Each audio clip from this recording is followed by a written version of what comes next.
Alors, j'essaie de vous présenter une analyse approfondie et une interprétation de ce que je pense, une interprétation originale de la peinture persane des XVIe et XVIIe siècles. La peinture safavide est vraiment passionnante, fascinante, car elle reflète une richesse de thèmes liés à la culture et à la société iranienne aux prémices de la modernité. À travers une présentation richement illustrée, nous explorerons deux siècles d'art persan et plongerons dans l'univers de la peinture figurative safavide pour illustrer ce que j'entends par une tradition revisitée. Alors, Gian vient de vous dire un petit résumé, mais moi aussi je vais répéter un petit peu. La dynastie des Safavides, qui est souvent considérée comme la première dynastie d'origine iranienne, a régné pendant 2 siècles sur un vaste territoire que l'on peut appeler le monde iranien. Ce territoire était bien plus vaste que l'Iran d'aujourd'hui. En effet, le monde iranien incluait une mosaïque des territoires et de nouvelles nations, s'étendant de l'Anatolie orientale jusqu'à la vallée de l'Indus, en passant par l'Asie centrale, l'Iran et l'Afghanistan. Des régions où la langue persane était largement parlée. Ce contexte géographique et culturel offre une toile de fond riche pour explorer l'évolution de l'art persan et son impact sur les perceptions artistiques de l'époque. Les Safavides jouent un rôle crucial dans l'histoire moderne de l'Iran, car ils sont à l'origine de l'établissement de l'islam chiite comme religion officielle du pays, forgeant ainsi une identité nationale à la fois historique et religieuse. Cette identité est restée si forte qu'elle perdure encore aujourd'hui dans l'Iran contemporain. De nombreux vestiges architecturaux, documents historiques et œuvres d'art témoignent de la splendeur et du développement culturel de l'Iran à cette époque. Cet empire évoluait dans un contexte géopolitique complexe, entouré par les Ottomans, les Ouzbeks et les Mongols de l'Inde. Ces grands ensembles, ça veut dire les Ottomans, les Indiens et les Persans safavides, sont aujourd'hui connus comme les empires de la poudre à canon du monde musulman oriental. Les Safavides avaient 3 capitales principales, chacune étant un centre administratif, politique, religieux et artistique majeur. Au cours de mon séminaire ce soir, je vous montrerai des exemples de ces centres afin de démontrer comment la tradition persane a été perpétuée, adaptée et enrichie pour répondre aux besoins de l'époque. Nous examinerons également comment cette tradition, modifiée au fil du temps, a donné naissance, à la fin de la période safavide, à une nouvelle culture artistique et architecturale qui a été respectée et poursuivie en Iran jusqu'au XIXe siècle et qui continue même d'influencer le pays aujourd'hui. La première capitale, située au nord-ouest de l'Iran, est Tabriz. Cette ville ancestrale, au carrefour des routes commerciales comme la route de la soie, depuis au moins le XIVe siècle, a su préserver la mémoire des époques, des princes, des artistes et de leurs ateliers. Une fois tombé sous la domination de Shah Ismail, le fondateur de la dynastie safavide, Tabriz a permis de transmettre aux générations de peintres, enlumineurs et calligraphes de la cour tout un héritage visuel et esthétique, riche d'expérimentation et de savoir-faire accumulés au fil du temps. La deuxième capitale, Qazvin, située plus au centre du pays, pas très loin de Téhéran d'aujourd'hui, est loin des frontières ottomanes, qui a été choisi d'ailleurs par le deuxième souverain safavide, Shah Tahmasp, en raison des menaces persistantes sur Tabriz, plusieurs fois pillées par les Ottomans. En se déplaçant à Qazvin, Shah Tahmasp a éloigné sa cour de ces zones de conflit, tout en établissant un nouveau centre artistique au caractère distinctement safavide. Enfin, la troisième capitale est Ispahan, fondée par Shah Abbas Ier et surnommée la moitié du monde par par sa beauté et sa splendeur. Ville prestigieuse et brillante, elle abrite de nombreux monuments religieux, spirituels et administratifs qui ont séduit des générations d'écrivains, de philosophes et de poètes, et même de voyageurs. Donc, ces trois capitales, Tabriz, Qazvin et Ispahan, ont été non seulement des centres politiques et administratifs, mais aussi des pôles de production artistique selon la tradition de la culture persane. Tabriz et Ispahan, tout particulièrement, avaient déjà vu passer princes, émirs, sultans au cours de leur longue histoire. Mais avant d'examiner l'art safavide, regardons d'abord quelques exemples de la peinture de manuscrits, un art au service de la poésie et de la littérature persane, au moins depuis le XIVe siècle. Un art qui est par ailleurs souvent désigné, notamment en français, à tort par le terme de miniature, une appellation peu adaptée pour décrire l'art complexe du manuscrit persan. Les premiers manuscrits illustrés datent du début du XIVe siècle, après l'invasion mongole. C'est à Tabriz, sous la dynastie des Ilkhanides, que l'on voit apparaître les premières illustrations du livre, posant les bases de ce que l'on considère aujourd'hui comme la peinture persane. Celle-ci se caractérise par une composition verticale où les yeux peuvent circuler facilement d'un point à l'autre, une parfaite harmonie entre texte et image, une palette de couleurs vives et éclatantes, et l'absence de clair-obscur ou de toute tentative de perspective à la manière de la Renaissance italienne.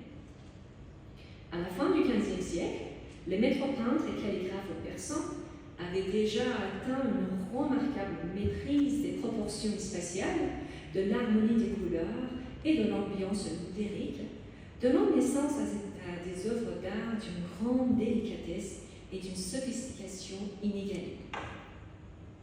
Ces principes artistiques peuvent être vraiment envisagés comme des notes permettant de composer des mélodies variées et d'inventer de nouvelles harmonies.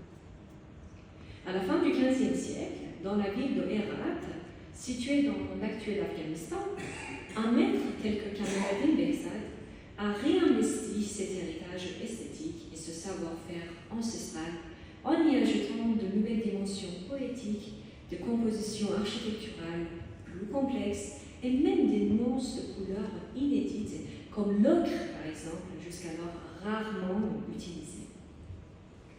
Behzad a su enrichir la tradition de la peinture persane, apportant une profondeur expressive et une sensibilité accrue qui allait inspirer les générations futures.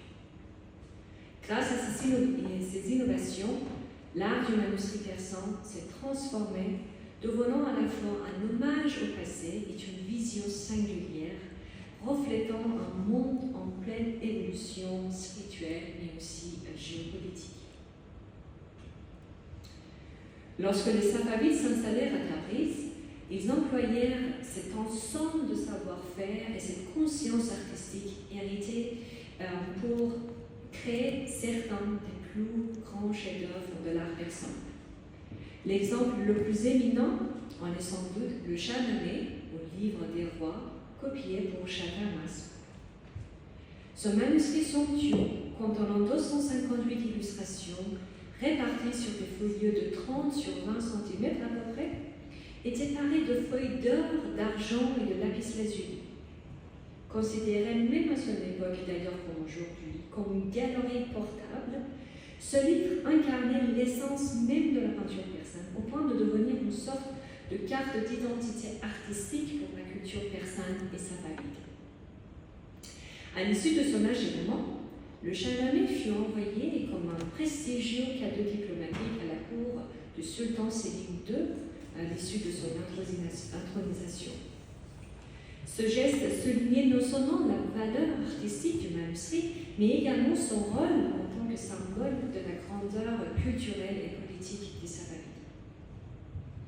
De nombreux autres manuscrits furent également illustrés et enluminés à Tabriz sous le règne de Shah Tahmasp. Prenons par exemple cette page à droite de Divan de Hafez, où l'on voit une foule enfants masculins se pressant autour du roi, qui est assis sur un trône légèrement surélevé. Il est entouré par son cercle intime, suivi de l'ensemble de la cour, rassemblé pour célébrer la fête de la rupture du jeûne. J'espère que vous pouvez le voir. En haut, à gauche, on voit une nouvelle lune qui brille, autrefois représentée en argent pour accentuer son éclat dans un ciel d'azur. Aujourd'hui, forcément, l'argent s'est oxydé à son récent base, mais à l'époque, sa brillance illuminait la scène. Cette illustration est un exemple éclatant de l'art persan avec sa composition animée et ses détails minutieux qui reflètent l'effervescence de la cour. Toujours sous le règne de Châtellerault, mais cette fois-ci dans la ville de Razvin. Le roi, désormais âgé et fatigué par les intrigues de cour, les attaques des Ottomans d'un côté et des suspects de l'autre, se lance dans la commande d'un manuscrit majestueux d'une taille impressionnante de plus de 60 cm de hauteur, le Falnamé ou le livre d'Histoire. Bien que ce manuscrit soit aujourd'hui dispersé, d'ailleurs comme plusieurs autres manuscrits persans, il se distingue par des figures de grande taille, une ornementation riche et une palette vibrante. Chaque page permet d'observer en détail les codes vestimentaires, notamment des couvre-chefs iraniens du milieu du XVIe siècle. Cette œuvre colossale illustre l'ambition artistique de Châtellerault et reflète également une forme de spiritualité profonde avec ses grandes figures et sa mise en scène majestueuse. À travers le Falnamé, le roi semble exprimer une quête de guidance et de protection dans un contexte de tension croissante et d'incertitude politique et économique. Après la mort de Châtellerault, son fils, Shah Ismail II, qui n'a régné qu'un an, commanda une nouvelle copie du Shahnameh ou du livre des rois. Le style visuel de cette version reflétait l'atmosphère d'une société épuisée au bord de la faillite, affaiblie par des guerres incessantes et des querelles internes au sein de l'élite dirigeante. De nombreux artistes, dont l'un avait déjà quitté la cour de Razvin pour se mettre au service d'autres princes ou d'autres mécènes royaux, pour même émigrer notamment vers l'Inde mongole ou encore vers l'Empire ottoman. Ceux qui restaient à Razvin introduisirent un style différent, avec des scènes moins peuplées et des personnages de silhouettes plus robustes, moins raffinés et élancés. L'architecture et les éléments naturels, comme les arbres, les nuages et les rochers, occupaient désormais une place plus importante dans les compositions. Une nouvelle palette de couleurs, avec des nuances subtiles de violet et de rose, vint enrichir ces œuvres, reflétant peut-être un changement dans les goûts esthétiques de l'époque, ainsi que le climat de mélancolie, de tension qui régnait alors à la cour safavid. Avec la fondation de la nouvelle ville d'Ispahan et autour de la majestueuse place d'Archéjaran, une nouvelle tradition artistique voit le jour dans l'art et l'architecture persane. Dès la période de Razvin, de nombreux artistes peintres avaient commencé à créer des œuvres sous forme de pages isolées, comprenant des dessins et peintures, s'inspirant de thèmes littéraires ou simplement de scènes de la vie quotidienne. Ces pages individuelles répondaient à la fois aux besoins économiques et aux aspirations artistiques de la société iranienne dès le milieu du XVIe siècle. Ainsi, toute personne disposant d'une certaine aisance financière pouvait acquérir ces folios directement auprès des artistes calligraphes ou même dans les bazars urbains. Cela favorisa l'essor de l'art de l'assemblage des albums ou waraka, qui devint très prisé durant cette période. Bien sûr, il faut noter que les empereurs mongols de l'Inde étaient également de grands amateurs de ces albums, participant activement à la diffusion et à l'évolution de cet art raffiné. Sous le règne de Shah Abbas Ier, et grâce à ses réformes économiques et militaires, Ispahan s'est imposé comme le cœur battant de l'Iran, un carrefour carrefour dynamique de commerce et d'échanges culturels entre Iraniens, Indiens, Arméniens et Européens. Avec la prospérité croissante de la société safavide et la réduction des conflits grâce aux stratégies militaires novatrices du Shah Abbas, l'art des albums gagna en popularité. Les marchands, les vizirs et même la cour royale devinrent de fervents mécènes de ces albums, souvent au détriment des manuscrits illustrés. Le maître de l'art, Reza Abbasi, produisit des centaines de peintures et forma de nombreux disciples, dont certains perpétuèrent son style avec fidélité. C'est précisément au cours de la première moitié du XVIIe siècle qu'apparut une nouvelle tradition artistique et visuelle en Iran safavide. Ancrée dans l'héritage et les enseignements du passé, cette tradition s'éleva en une esthétique nouvelle, un art revisité et réinventé. Le lien direct entre peinture et littérature, autrefois omniprésent, s'est estompé. Désormais, des figures de jeunes élégants, de femmes et des hommes superbement vêtus et coiffés selon les dernières tendances de mode occupent des pages isolées. Les couleurs issues de la palette traditionnelle et les techniques picturales comme l'usage du pinceau et de la plume, ainsi que la fabrication du papier, témoignent d'une fidélité aux traditions ancestrales. Ce qui a évolué, c'est l'iconographie elle-même, qui adopte désormais des thèmes nouveaux, plus en phase avec la société contemporaine. Les réformes de Shah Abbas ont en effet favorisé l'afflux de voyageurs, de marchands et des émissaires européens en Iran, notamment en Isfahan.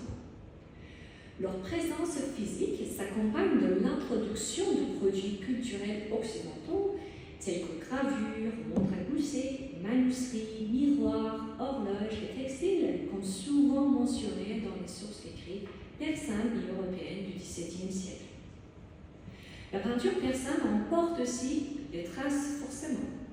Les hommes y apparaissent parfois en pantalon, veste courte, bottes ou chapeau à l'européenne. Les représentations des femmes européennes, quant à elles, gagnent en érotisme et en exotisme dans l'imaginaire persan. Les artistes utilisent des pigments plus clairs, parfois légèrement crayeux, pour illustrer la peau des Européennes qui arborent souvent des symboles comme des tatouages ou des colliers en forme de croix pour signaler leur origine musulmane. Certaines de ces femmes phalangiques ou femmes européennes sont même représentées nues ou demi-nues aux côtés d'hommes vêtus d'attributs vestimentaires occidentaux, incarnant ainsi un échange culturel visuel profondément influencé par la présence étrangère. Les sources écrites de l'époque, notamment le bateau de Salomon, Savini et Soleimani, témoignent de l'engouement et de la fascination pour ces étrangères, notamment venues des terres géographiquement lointaines, célébrant des cultes et des religions perçues comme inférieures à l'islam. Cette fascination marque l'émergence de ce que l'on pourrait appeler un occidentalisme iranien, un art qui explore l'exotisme de cet autre européen.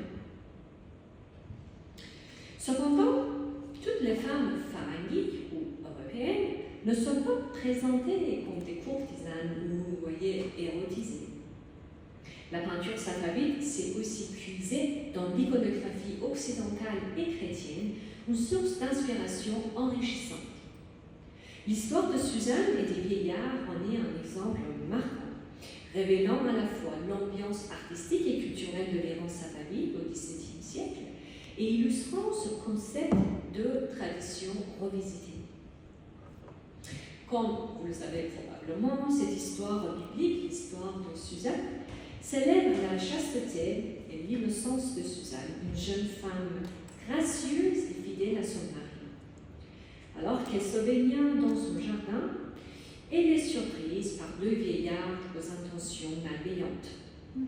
Cette scène a été représentée à de nombreuses reprises dans l'art sacré européen, notamment par Rubens, Et il est probable qu'une copie ou une gravure inspirée d'une œuvre de Rubens soit arrivée en Iran, bien que le parcours exact de cette image jusqu'à l'artiste iranien demeure inconnu. Cependant, les archives montrent bien que des centaines de gravures et d'objets porteurs d'imaginaire et d'imagerie européenne circulaient en Iran à cette époque.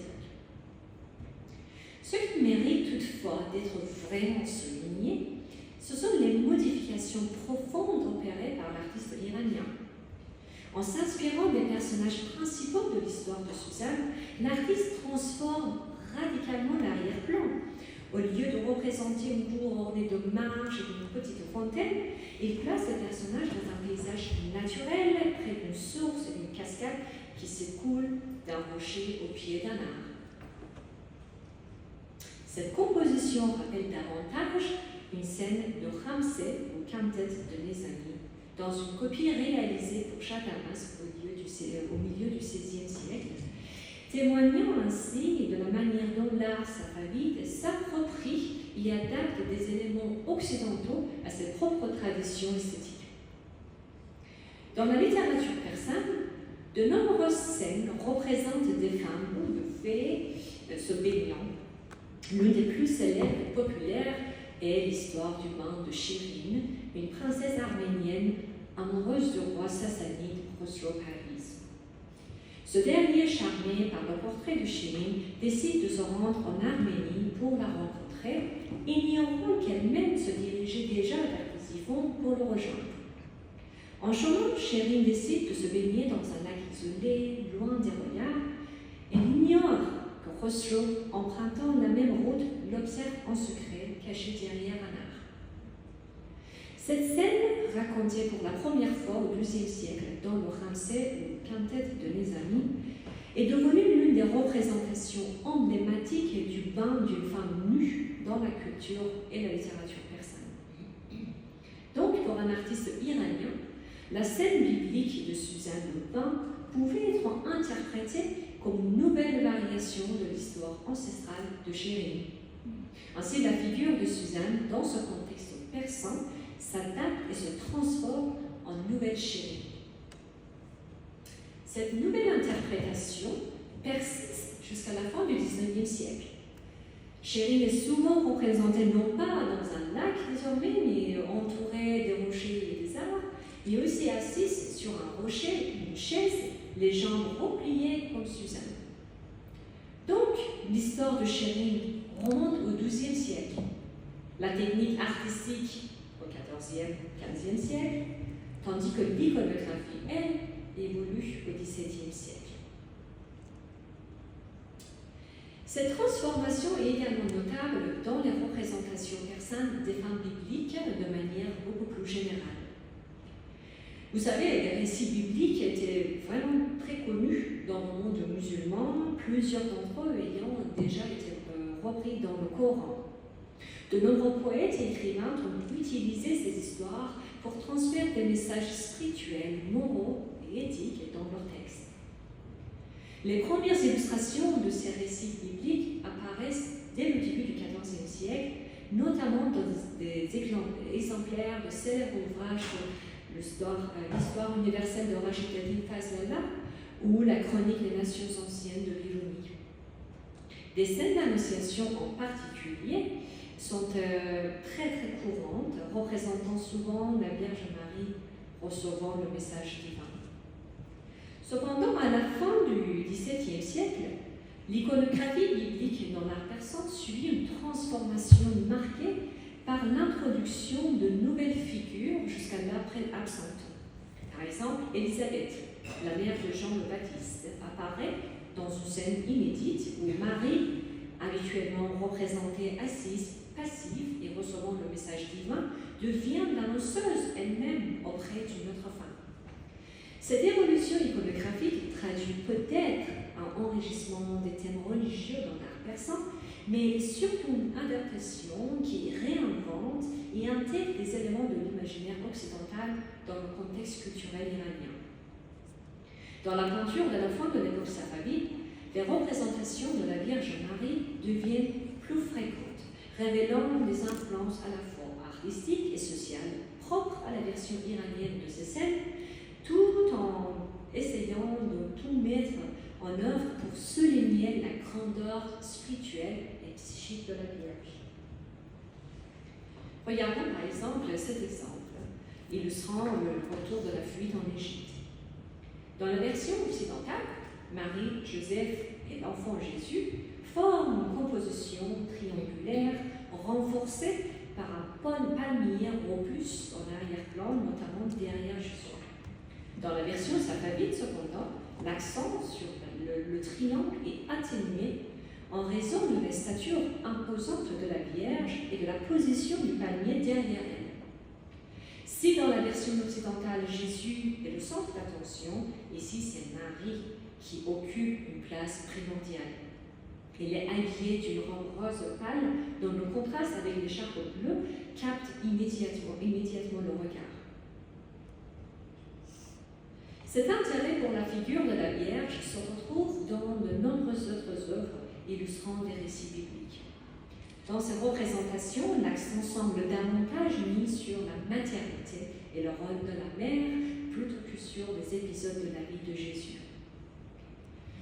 En l'absence de représentation des saintes islamiques dans la peinture persane, il est possible que la Vierge Marie chrétienne symbolise en quelque sorte Fatima, la fille du prophète Mahomet et mère de Hassan et Hussein, les ancêtres des imams chiites doucissima, figure hautement vénérée à l'époque safavide.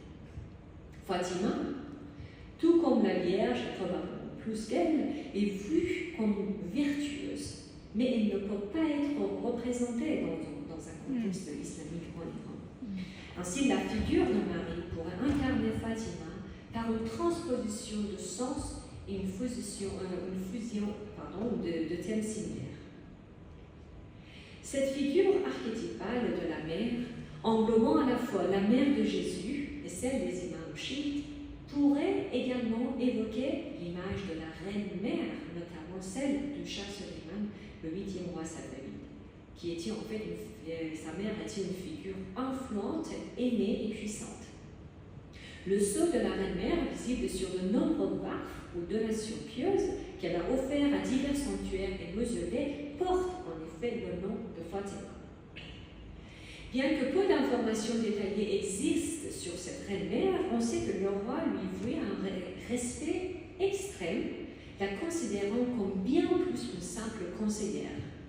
Selon les textes de l'époque, elle jouissait d'une liberté d'expression inédite auprès du roi et avait une influence profonde sur les affaires de l'État. Elle s'immisçait dans les échanges avec les fonctionnaires, dirigeait habilement des intrigues et entretenait des relations complexes avec de nombreux ministres et officiers, exerçant un pouvoir d'autant plus grand que son prestige et ses talents politiques étaient largement reconnus. Les nobles et les gouverneurs obtenaient leur poste non seulement par le biais des cadeaux offerts aux ministres et aux eunuques de la cour, mais avant tout grâce au soutien de la reine-mère qui exerçait une influence décisive dans l'attribution de charges. Elle supervisait pratiquement toutes les affaires de l'État, s'affirmant comme le véritable pouvoir derrière le trône. Dans l'un de ses waqfs, au sanctuaire de Masoumé à Rome, daté du 23 mars 1687, elle est qualifiée de, je cite, « femme de confiance et de fidélité, gouvernante à la fois du harem et de l'État, le joyau le plus précieux du roi. » Fin de citation. Une fois encore, l'artiste safavide a su tirer profit de nouvelles sources d'inspiration pour représenter un thème familier au public iranien. L'iconographie de la mère à l'enfant, finalement, était si prisée qu'elle est devenue une tradition visuelle à part entière, un thème renouvelé et adapté sur divers supports. Dès le milieu du XVIIe siècle, cette iconographie s'étend aux objets en arc, en papier mâché, comme des plumiers, des boîtes de miroirs, qui étaient souvent décorés de scènes maternelles et de représentations de femmes européennes. Donc, cette tradition initiée sous les Safavides a continué de prospérer bien au-delà de la chute de leur dynastie, imprégnant la culture visuelle iranienne pour plusieurs siècles. Le dernier aspect que je voudrais vous présenter ce soir, qui est vraiment un aspect marquant de l'art safavide, est l'émergence d'une tradition du portrait, implantée par les artistes et leurs mécènes, qui allie les traditions du passé et une présentation novatrice. C'est vrai que certains d'entre vous peuvent poser cette question, mais est-ce qu'on peut vraiment parler de l'art du portrait dans les arts iraniens ou islamiques? Et la réponse est bien évidemment oui. Toutefois, il est vraiment essentiel de comprendre que cette tradition diffère profondément du portrait tel qu'il est envisagé dans l'art européen et occidental. La conception occidentale du portrait s'est particulièrement cristallisée durant la Renaissance, privilégiant un langage visuel fondé sur les principes du naturalisme optique, comme le modelé, le clair-obscur, une palette naturaliste et la perspective, par exemple. L'art persan, pour sa part, s'éloigne de ces codes. En évitant les conventions mimétiques de la représentation, l'art persan privilégie une approche conceptuelle du portrait, qui ne vise pas à restituer fidèlement les traits individuels, mais à exprimer une essence plus abstraite. Là où l'art européen poursuit une imitation de la réalité visible, l'art persan cherche à capturer une réalité intérieure, offrant ainsi une vision unique et raffinée du portrait. De nombreux chercheurs se sont penchés sur la question du portrait dans l'art persan, particulièrement entre le XIIIe et le XVIe siècle. Yves Porter souligne par exemple que bien que le portrait occupe une place moins centrale que dans l'art occidental, il est bien présent dans les arts musulmans, notamment dans les régions orientales du monde islamique. Cependant, cet art ne constitue pas un genre autonome au sens gréco-romain du terme, qui repose sur une tradition bien définie, structurée. Dans l'art persan pré-safavide, ou ce qu'on peut appeler, au moins pendant ce séminaire, comme la tradition persane, les sujets, souvent des archétypes, comme des échansons, des lecteurs ou des princes, sont présentés dans une conception bidimensionnelle, dépourvue de profondeur et d'ombre. Les traits faciaux sont simplifiés au maximum et toute suggestion de relief est absente. À partir du XVe siècle, cependant, on observe un intérêt croissant pour le portrait individuel.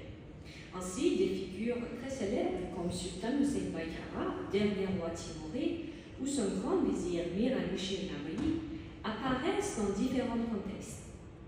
Comme le résume bien un précédent sujet, ces portraits n'étaient pas très individualisés ni exécutés selon les codes occidentaux, mais ils étaient néanmoins reconnus par les spectateurs de l'époque comme les représentations d'individus spécifiques, capables d'évoquer des souvenirs précis chez les spectateurs.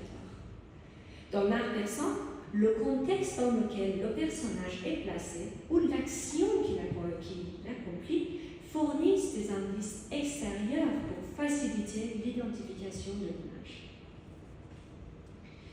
Au XVIIe siècle, et dans les portraits safavides, on retrouve souvent des types généraux ou des figures idéalisées, incluant parfois même des Européens, notamment des Portugais.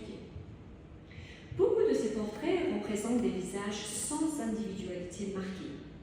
Les traits, comme forme du nez, des yeux, des lèvres, voire la couleur de peau, sont souvent uniformes. En revanche, des accessoires comme des plumiers, des livres, des gobelets ou des cruches permettent d'identifier des scribes, poètes, soufis, amoureux ou échansons. Reza Abbasi et ses disciples réalisent également des portraits plus individualisés, distincts et rarement répétés dans d'autres compositions.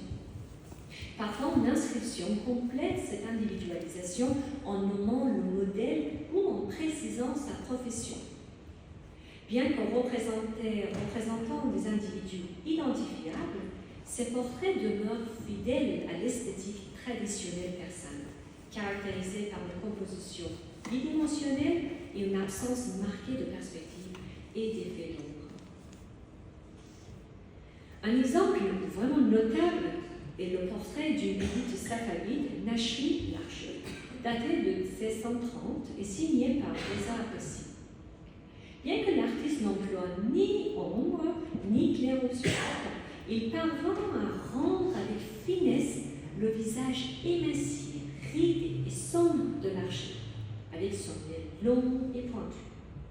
La fumée entourant la pipe capture parfaitement l'instant où l'archer semble inhaler de l'opium, ajoutant une dimension de réalisme saisissante. À partir du milieu du XVIIe siècle, les artistes disparants ont enrichi la peinture persane en observant et en s'inspirant des œuvres d'art européennes et indiennes, apportant une nouvelle dimension à l'art local. Les peintres iraniens ont adopté et adapté des techniques européennes, notamment l'usage de clair-obscur et de la perspective, pour créer des compositions plus complexes et dynamiques. Comme le souligne David Roxburgh, les artistes safavides ont habilement sélectionné et intégré les éléments essentiels des modèles européens, tout en les adaptant à un langage visuel local en harmonie avec une tradition artistique riche et ancienne établie en Iran depuis la fin du XIVe siècle. Grâce aux effets de lumière et d'ombre, les nouveaux portraits safavides acquièrent une dimension de réalisme inédit, marquant un tournant stylistique dans l'art du portrait iranien. À la fin du XVIIe siècle, Shah Soleiman, notre fameux roi, est représenté comme un jeune homme au visage mince et pâle, aux yeux brillants, à la barbe et à la bouche discrète. L'exactitude de ce portrait est confirmée par les récits détaillés des voyageurs européens de l'époque, notamment par Jean Chapin. C'était un voyageur français qui s'est rendu en Iran à 2 reprises dans la deuxième moitié du XVIIe siècle. Un autre exemple, c'est le portrait de Musa Jalala, qui illustre un noble safavide d'âge moyen, tenant un faucon dans sa main droite et une chaîne dans sa main gauche. Vêtu d'un turban rouge, avec des yeux en amande fixant un point hors champ à droite, il présente un nez osseux et droit, ainsi qu'une bouche dissimulée derrière une moustache et une barbe noire. Si l'ombre et la lumière apparaissent surtout très décoratifs dans le pli du rideau en arrière-plan, le clair-obscur appliqué au visage de Mirza Jalala est maîtrisé, notamment avec une légère ombre sur le nez et la joue qui donne du relief à son visage émacié et démontre la précision de l'artiste dans le rendu des portraits de 3 quarts. Un autre exemple dans ce style, bien que non saigné, représente un homme bien habillé, barbu, aux yeux bleus et au regard perçant. La forme de ses épaules laisse deviner une possible difformité vertébrale, tandis que son turban rayé et son manteau bleu bordé de fourrure évoquent sa noblesse. Évoquent sa noblesse. Son léger froncement de sourcils suggère également le pouvoir. Ici encore, l'artiste utilise une subtile variation de lumière pour sculpter le visage très maigre de l'homme. Ce portrait évoque même une certaine fragilité, les épaules voûtées, le corps mince et les yeux serrés pourraient trahir une addiction à l'opium ou au vin, comme c'était le cas de Nashmi ou de Mirza Jalala. Ces exemples illustrent bien ce que j'entends par la tradition en constante évolution dans l'art du portrait et la peinture persane en général, bien sûr sur la dynastie safavid, tout en intégrant des éléments ancestraux comme l'usage de l'encre, des pigments et de l'or sur papier. Les artistes ne suivent pas nécessairement les styles et codes anciens ni ceux des occidentaux. Cependant, au fil du XVIIe siècle, des portraits de plus en plus individualisés ont émergé dans la peinture persane, ouvrant la voie aux portraits beaucoup plus réalistes à l'époque Qajar au XIXe siècle. En conclusion de mon séminaire, je tiens seulement à souligner que si la première moitié de la dynastie safavide au XVIe siècle se caractérise par la continuité de traditions anciennes en matière de gouvernance, de société, de l'art, La seconde moitié, marquée par le choix d'Ispahan comme nouvelle capitale, se distingue par l'introduction d'idées et d'idéaux nouveaux. Ispahan a certes incarné l'apogée des traditions iraniennes en art et en architecture, mais il a aussi ouvert des perspectives inédites en réinventant et en enrichissant ces traditions. Les nouveaux paradigmes d'Ispahan furent si fondamentaux et d'une telle portée qu'ils sont aujourd'hui perçus comme la tradition dans les rangs modernes. Merci. Merci beaucoup les gars. Formidable.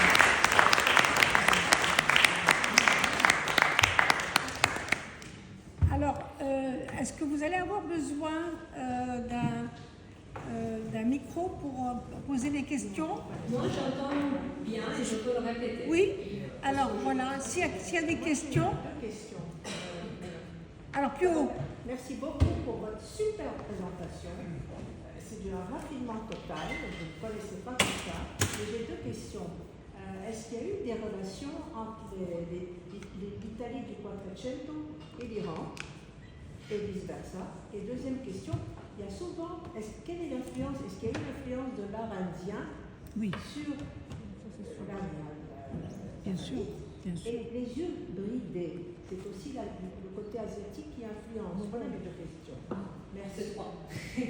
Alors, avec les Italiens, je ne connais pas précisément avec quel Italien ou quel État italien. Mais ce qui est important, à partir du début du XVIIe siècle, vraiment à partir de 1601-1602, il y a cette ouverture en fait du pays, notamment grâce aux réformes de Shah Abbas, notamment pour favoriser le commerce entre différentes nations. Et on sait qu'il y avait des Européens, tout type d'Européens, des Italiens, des Français, des Anglais, des Allemands même, qui se trouvaient en Iran. Il y avait des simples voyageurs, il y avait des marchands, il y avait des émissaires, il y avait des envoyés. Donc on sait que ces Européens-là, ils ont ramené avec eux pas mal d'objets culturels, en fait, des objets qui portaient justement l'image et qui pouvaient être employés en fait comme canaux diplomatiques ou même comme des objets pour vendre dans le bazar d'Ispahan. Donc, on sait qu'il y avait beaucoup de gravures, par exemple, qui se trouvaient en Iran.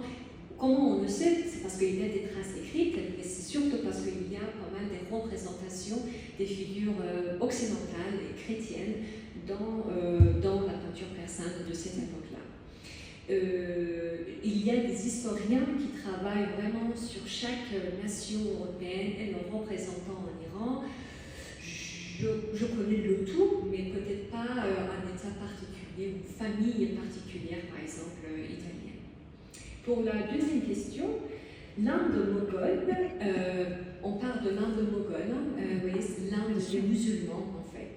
Eux, ils étaient en contact très direct et très sympathique en fait avec les Iraniens.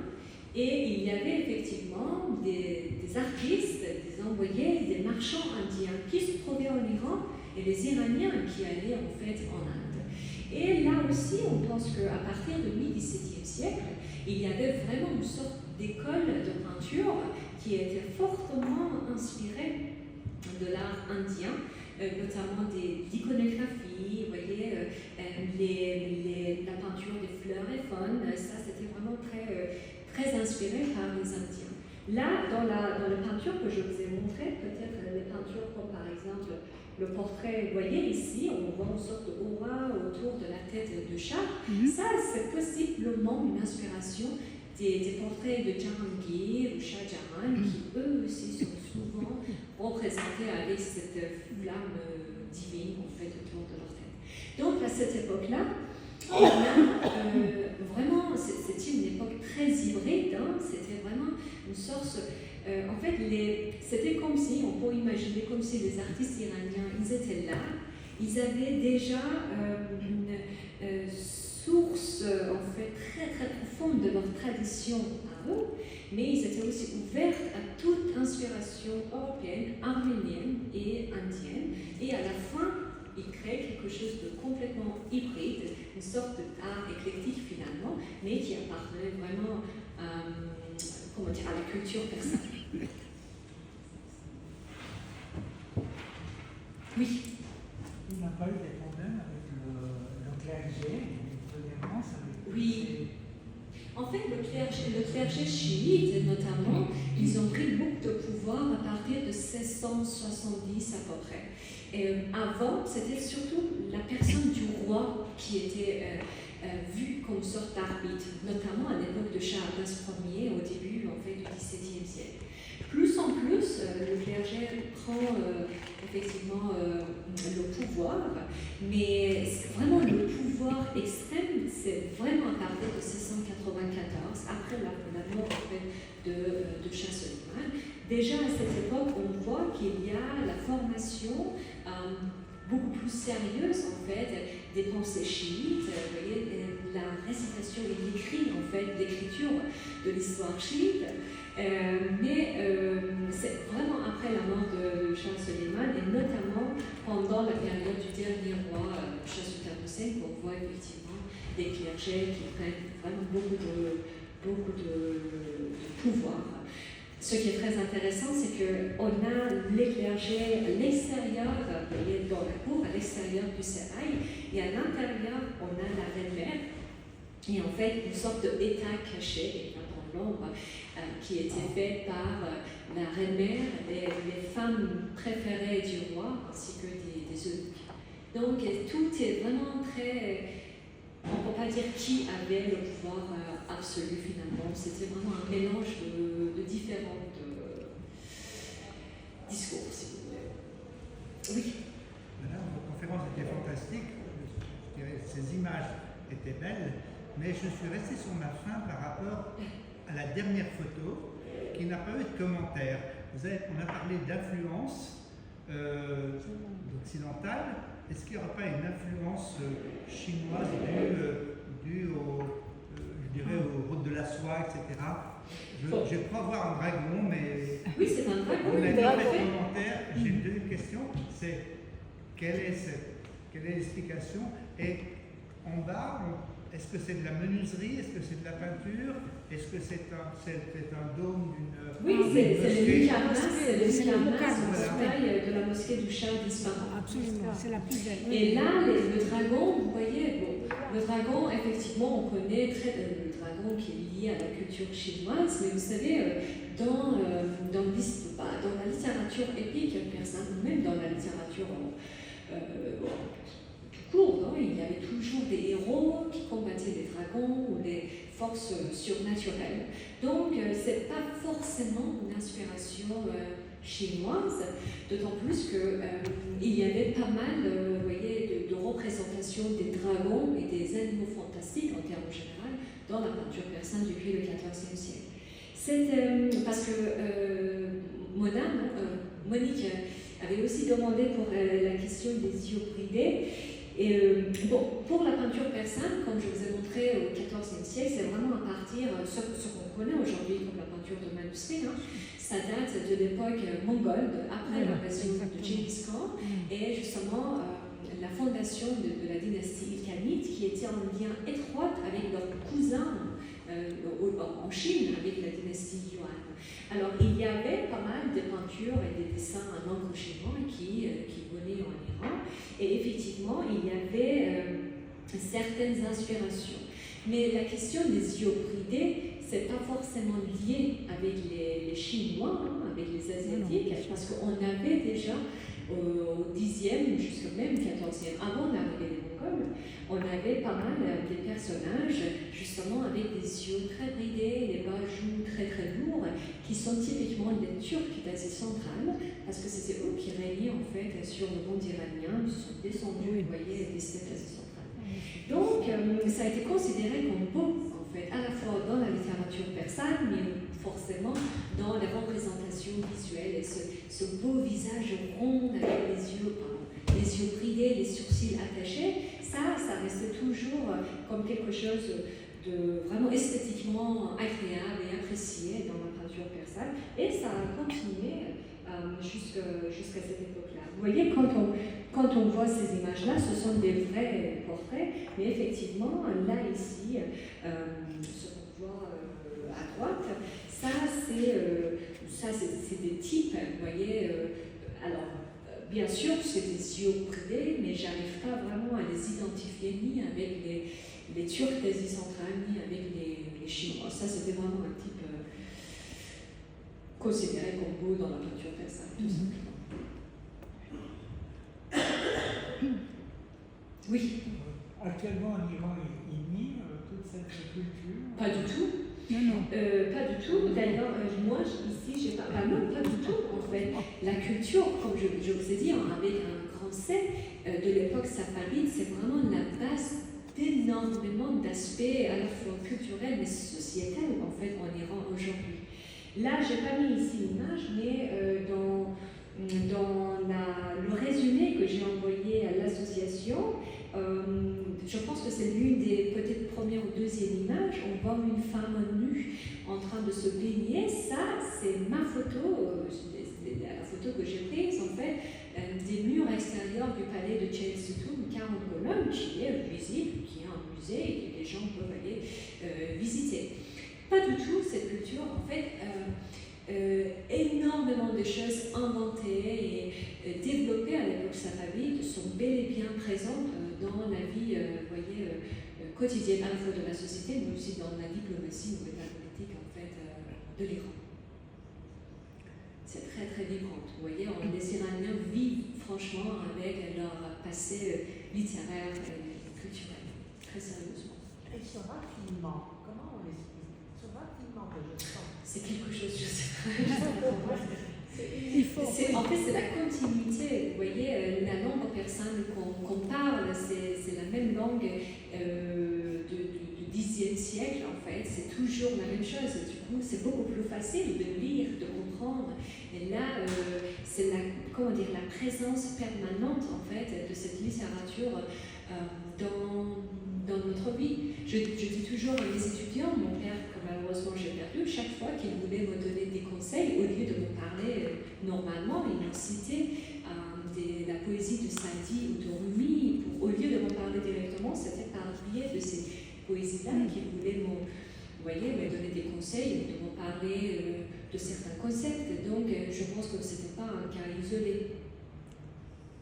Surtout, juste une petite parenthèse, c'est que, donc là, on a eu l'aspect peinture, hein, peut-être un petit peu architecture, mais pour compléter, alors il y a le raffinement surtout dans les vêtements et les soieries, parce que, voilà, j'ai eu l'occasion, il y a quelques mois, d'être au musée d'art islamique à Doha. Et alors là c'était extraordinaire, il y avait vraiment une très très belle exposition à ce moment-là sur l'art safavide que tu avais vu.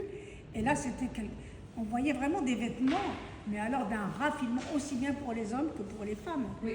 Et l'aspect aussi, alors architecture peut-être, je sais pas. C'est l'ensemble de la... Non, en fait, c'est pareil, non? Parce que oui, c'est ça. Quand on parle de l'architecture, à l'époque safavide, on a énormément de décors architecturaux qui sont complètement liés avec la peinture. Ça veut dire tout ce que vous avez vu ici, vous pouvez les trouver sur les tissus, sur les textiles, mais aussi sur les décors architecturaux. C'est un ensemble, vous voyez, c'était des maîtres, peintres, c'était tout simplement des designers, si vous voulez. Ils définissaient ce qui était beau, et là, c'était répandu dans tous les aspects artistiques. Donc c'est vrai qu'il y a plusieurs volets à cette période quand même qui était extrêmement riche, et l'âge d'or, donc effectivement de cet art et cette culture. Alors juste une petite question comme ça. Plus fort. Oui, voilà. Alors je disais, les peintures justement des femmes dénudées, alors elles sont restées telles quelles dans les musées?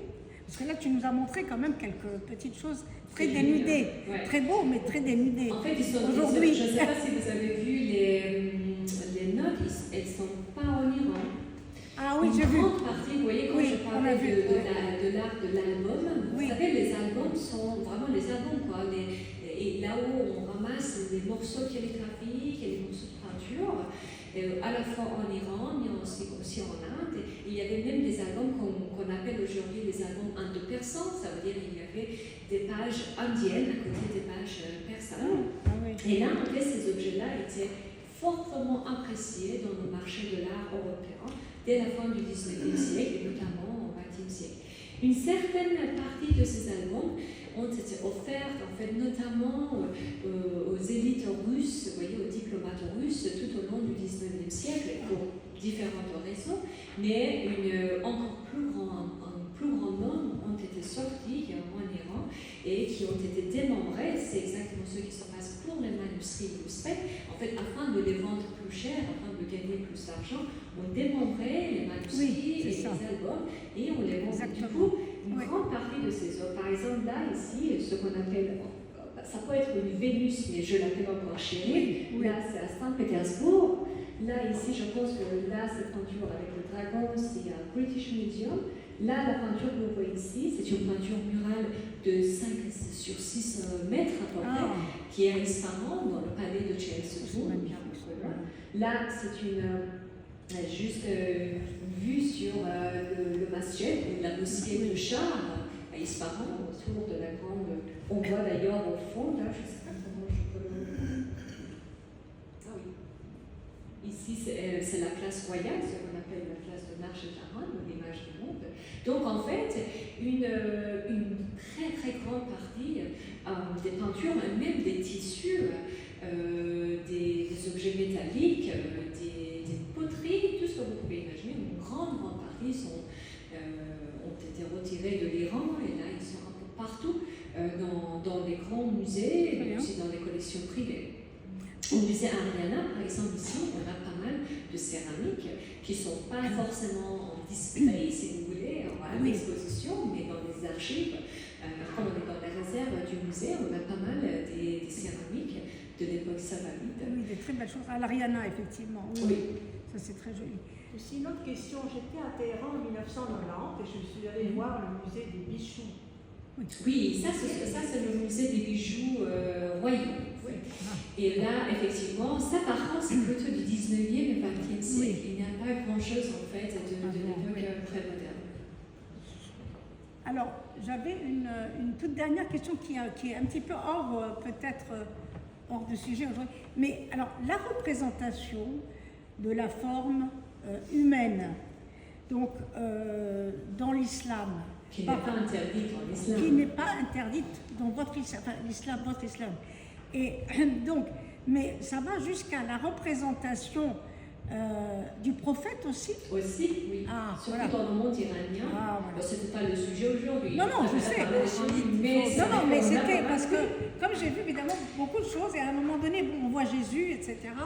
Oui, en fait, vous voyez là l'exemple que je vous ai montré du XIVe siècle. J'aurais dû peut-être mettre.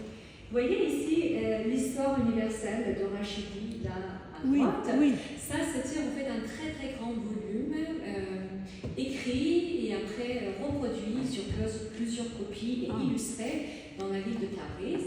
Et il y avait au moins 7 volumes. Chaque volume traitait un sujet différent. On avait un volume par exemple sur la Chine et les empereurs chinois. On avait un volume sur les Francs tout simplement. Et on avait un volume sur l'islam, l'arrivée de l'islam, la naissance de Mahomet. Et en fait, on voit effectivement le prophète Mahomet, différents épisodes de sa vie. Ça commence de cette époque-là et ça continue jusqu'au vraiment au début du XVIe siècle où on voit toujours le visage du prophète. À partir du XVIe siècle, il y a une sorte de voile qui vient cacher le visage non seulement du prophète, mais pratiquement de tous les imams chiites, parce qu'en fait, ils sont tellement lumineux qu'on ne peut pas les représenter, vous voyez.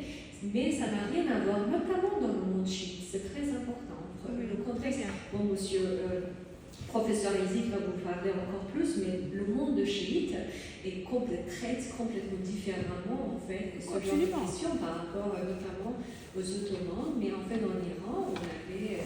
Et là, vous savez, peut-être pendant le 16e, 17e siècle, on ne voit pas beaucoup le portrait, mais à partir du 19e siècle, on a des affiches, en fait, pour des rituels en fait, religieux, là où on voit effectivement le visage absolument beau, par exemple, des imams chiites, comme Imam Ali ou Imam Hussein. Et d'ailleurs, on a pas mal de portraits du prophète Mahomet qui est assis à côté de ces 5, en fait, ce qu'on appelle les 5 innocents, vous voyez, Oui. Mahomet, Ali, Fatima, Hassan et Hussein. Donc, ça continue vraiment récemment. Jusqu'à Mhm. récemment. Mhm. Donc maintenant, je pense que c'est terminé. Pas du tout. En fait, ça dépend. Quand même. Si je ne me trompe pas, au bout d'un moment, bon, peut-être c'est une interprétation très personnelle, ne le prenez pas donc très sérieuse, mais certaines affiches qui étaient créées pour la commémoration en fait, du martyre de Hussein, vous voyez, c'était vraiment des grandes affiches qu'on mettait dans différents quartiers de chaque ville. Et là, Hussein était vraiment très beau. Vous voyez les yeux noirs, mais vraiment un homme érotiquement très très attirant. Il y a même du sang qui coulait. C'était vraiment des images très très attirantes. Et il paraît qu'au bout d'un moment, on s'est dit bon, stop, on va calmer un petit peu. Mais non, franchement. Très bien. En tout cas, alors. Si vous êtes intéressé par ce sujet, il y a une grande professeure américaine, d'ailleurs d'origine suisse, Christiane Cobert, qui a fait un livre colossal sur la représentation de Mahomet, qui commence du 14e jusqu'au 21e. Ah, ça c'est très intéressant. Ça. Ah, oui. Il faut noter. On va se parler. Très intéressant. Écoutez, alors, plus d'autres questions? Très bien. Alors,